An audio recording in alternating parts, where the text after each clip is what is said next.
Hello मित्रों, मैं श्याम सुंदर सोनी, सक्सेस क्लासेस दौड़िया। जैसा कि हम लोगों ने धारा 95 तक आईपीसी की पढ़ लिया था और सेल्फ डिफेंस पे चर्चा करनी थी। सेल्फ डिफेंस इतना इम्पोर्टेंट है एपीओ एग्जाम के लिए। आइए देखते हैं, पढ़िए 96 से पढ़िए। प्राइवेट प्रतिरक्षा में की गई बातें, things done with private defence. बोलिए। कोई बात अपराध नहीं है जो प्राइवेट प्रतिरक्षा के अधिकार के प्रयोग में की जाती है।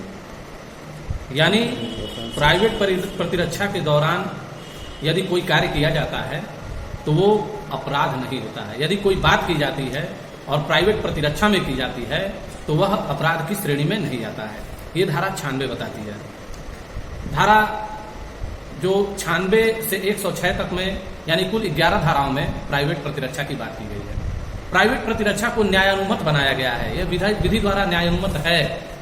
भले ही किसी व्यक्ति का आशय रहा हो उस व्यक्ति को मारने के लिए, लेकिन प्राइवेट प्रतिरक्षा में की गई बातें उसको अपराध की श्रेणी में नहीं लाती। यदि कोई व्यक्ति अपने आप को बचाने के लिए सद्भावना पूर्वक किसी व्यक्ति को मार डालता है या उपहति कर डालता है तो वह ऐसी परिस्थितियों में अपराध नहीं करता है।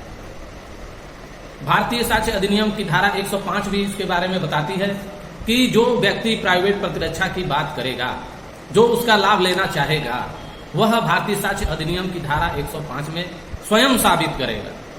यानी अभियोजन को साबित करने की आवश्यकता नहीं है, अभियुक्त को साबित करने की आवश्यकता है। तो साधारण अपवाद में जो बातें दी गई है वो स्पष्ट रूप से जो है अभियुक्त को साबित करनी पड़ती है, न कि अभियोजन को।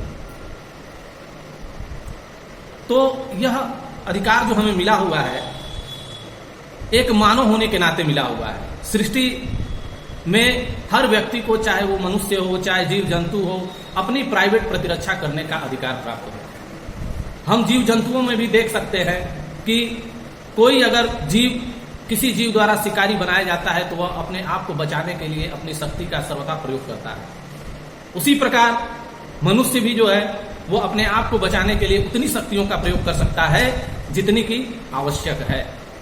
यानी हम उस शक्ति से ज्यादा प्रयोग नहीं कर सकते हैं जितनी हमें आवश्यक है। प्राइवेट प्रतिरक्षा दी गई है लेकिन एक सीमा तक दी गई है।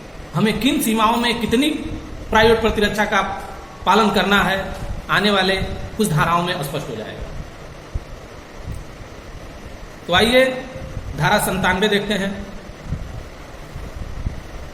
शरीर तथा संपत्ति की प्राइवेट प्रतिरक्षा का अधिकार।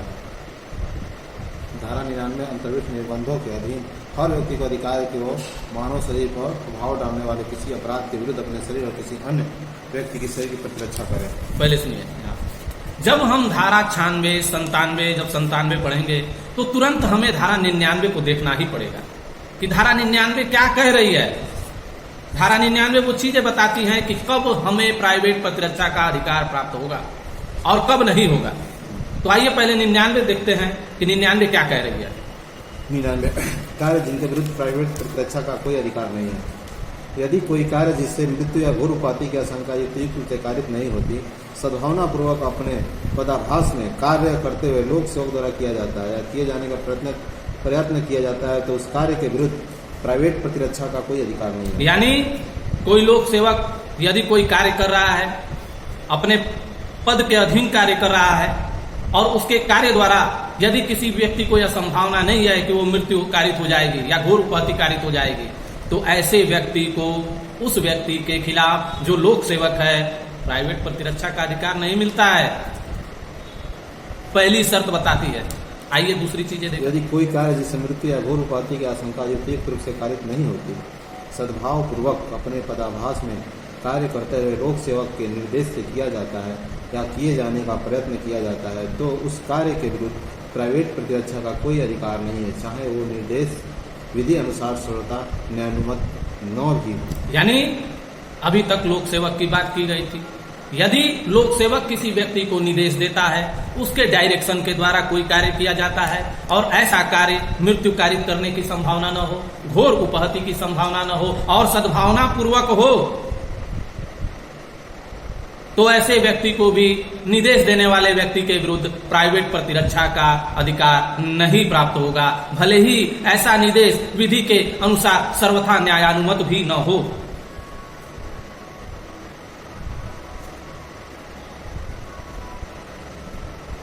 उन दशाओं में जिनमें संरक्षा के लिए लोक प्राधिकारियों की सहायता प्राप्त करने के लिए समय है, प्राइवेट प्रतिरक्षा का कोई अधिकार नहीं है। मान लीजिए हमें प्राइवेट प्रतिरक्षा का अधिकार वहीं प्राप्त होगा जब हम फोन की घंटी लोक प्राधिकारियों को न लगा सकते, या हमारे पास कोई समय नहीं है कि हम लोक प्राधिकारियों की सहायता प्राप्त कर लें।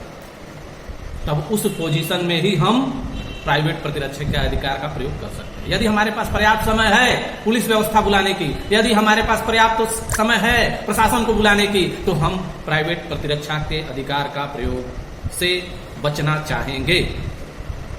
इस अधिकार के प्रयोग का विस्तार, किसी दशा में भी प्राइवेट प्रतिरक्षा के अधिकार का विस्तार उतनी अपहानि से अधिक अपहानि करने पर नहीं है जितनी प्रतिरक्षा के प्रयोजन से करनी आवश्यक है। अभी मैंने आपको बताया था कि हमें प्राइवेट प्रतिरक्षा का जो अधिकार है वो कितनी सीमा तक है।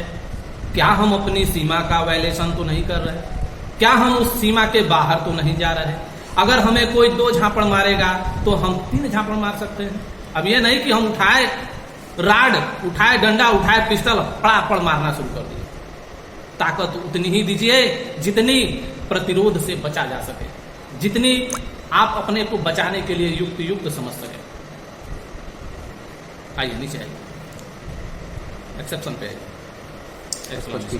एक्सप्लेनेशन पे।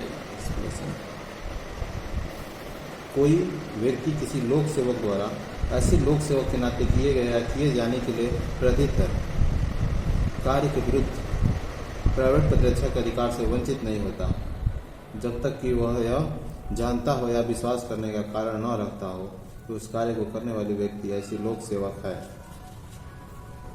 यदि कोई व्यक्ति किसी लोक सेवक द्वारा ऐसे लोक सेवक के नाते किए गए या किए जाने के लिए प्रायतिक कार्य के विरुद्ध प्राइवेट प्रतिरक्षा के अधिकार से वंचित नहीं होता जब तक कि वह यह न जानता हो या विश्वास करने का कारण करने वाला व्यक्ति लोक सेवक। यानी लोक सेवक मैं नहीं जानता कि वो लोक सेवक है, मैं समझ नहीं पा रहा हूं वो लोक सेवक है, तो उसके विरुद्ध भी हमें प्राइवेट प्रतिरक्षा का अधिकार प्राप्त होगा। यदि मुझे विश्वास है कि ये लोक सेवक नहीं है और सद्भावना पूर्वक मैं ये कार्य करता हूं, तो ऐसे भले ही वो लोक सेवक हो, उसके विरुद्ध भी हमें प्राइवेट प्रतिरक्षा का अधिकार प्राप्त होगा। आइए आगे आइए। दूसरा, कोई व्यक्ति किसी लोक सेवक के निर्देश से किए गए या किए जाने के लिए प्रयत्नित किसी कार्य के विरुद्ध प्राइवेट प्रतिरक्षा के अधिकार से वंचित नहीं होता जब तक कि वह यह न जानता हो या विश्वास करने का कारण न रखता हो कि उस कार्य को करने वाला व्यक्ति ऐसे निर्देश से कार्य कर रहा है या जब तक कि वह व्यक्ति उस प्राधिकार का कथन न कर दे जिसके अधीन वह कार्य कर रहा है, या यदि उसके पास लिखित प्राधिकार है जो जब तक कि ऐसे प्राधिकार को मांगे जाने पर पेश न कर दे। ये अभी ऊपर वाली चीजें मैंने बताया, एक डायरेक्शन से काम करता है, निर्देश पर कार्य करता है, और एक लोक सेवक खुद कार्य करता है। वही एक्सप्लेनेशन 2 ये बताता है कि यदि लोक सेवक के निर्देश द्वारा कोई व्यक्ति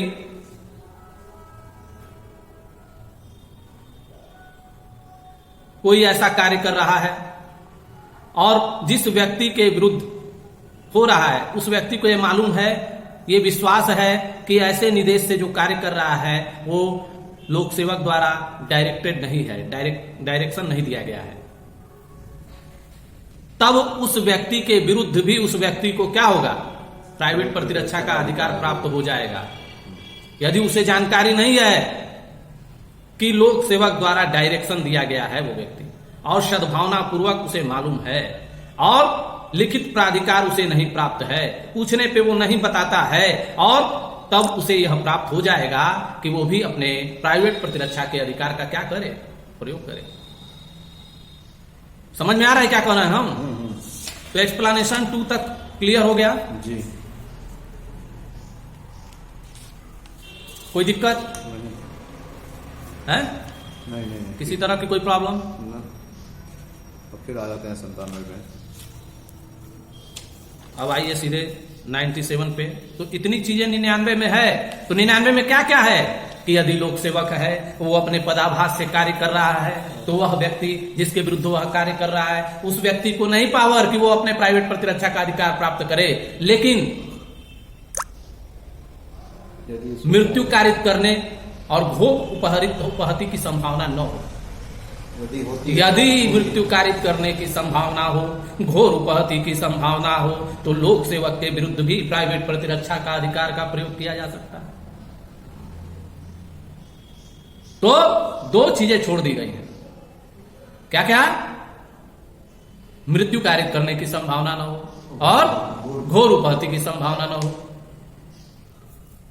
तो ऐसे लोक प्राधिकारियों के विरुद्ध हमें प्राइवेट प्रतिरक्षा का अधिकार नहीं है। फिर से ऐसे लोक सेवक के निर्देश के द्वारा यदि कोई व्यक्ति कार्य कर रहा है और मुझे ज्ञान प्राप्त है, जानकारी है कि ऐसा डायरेक्ट किया गया है व्यक्ति, तो उस व्यक्ति के विरुद्ध भी हमें प्राइवेट प्रतिरक्षा के अधिकार का प्रयोग नहीं है। जहां हमें पर्याप्त समय है लोक सेवकों की या प्रशासन की सहायता लेने की, वहां भी प्राइवेट प्रतिरक्षा का अधिकार नहीं है। समझ में आया 99? तो अब 97 देखिए क्या है।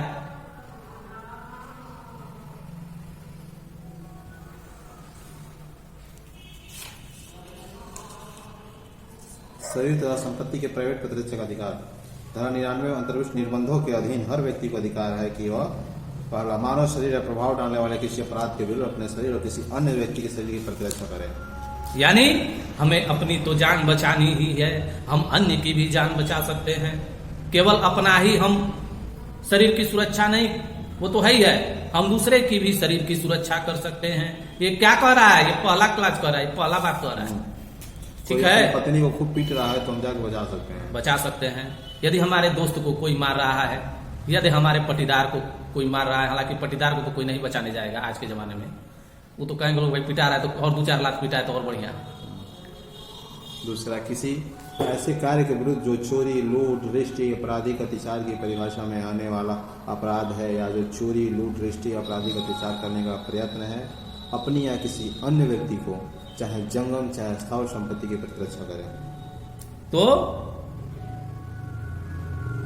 चोरी, लूट, ये एकदम क्लॉज, ये जो भी चीजें इसमें अपराध में दिया गया डायरेक्ट क्वेश्चन पूछता है। प्राइवेट प्रतिरक्षा का अधिकार चोरी में बनता है, लूट में बनता है या आपराधिक अत्याचार में बनता है, तो क्या होगा?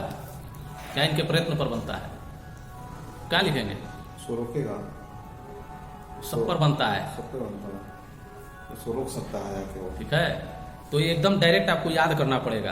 किसी ऐसे कार्य के विरुद्ध जो चोरी, लूट, रिष्टि, आपराधिक अत्याचार की परिभाषा में आने वाले अपराध है, या जो चोरी, लूट, रिष्टि, आपराधिक अत्याचार करने का प्रयत्न है, यानी प्रयत्न पर भी है और अपराध पर तो है ही है। प्राइवेट प्रतिरक्षा का तो वह अपनी या किसी अन्य व्यक्ति की चाहे जंगम हो चाहे अस्थावर संपत्ति की प्रतिरक्षा करे, यानी चल संपत्ति की भी रक्षा कर सकता है और अचल संपत्ति की भी रक्षा कर सकता है। समझ में आ रहा है? तो कौन कौन सा अपराध है? चोरी क्या है? चोरी क्या है? अपराध है। चोरी अपराध है। कहाँ दिया गया है किसी में? 378 में। लूट कहाँ है? तो ये सब याद कीजिए कौन कौन सेक्शन कहाँ है, डायरेक्ट क्वेश्चन पूछता है। लूट कहाँ है? 392 में है। वो तो दंड है। अच्छा, तो 391 होगा। 390 में है। देखिए कहाँ है, देखिए एक बार देख लीजिए। जब कभी शंका हो तो शंका का समाधान आपके पास डायरेक्ट है, डायरेक्ट के माध्यम से आप अपनी शंका का समाधान कर सकते हैं।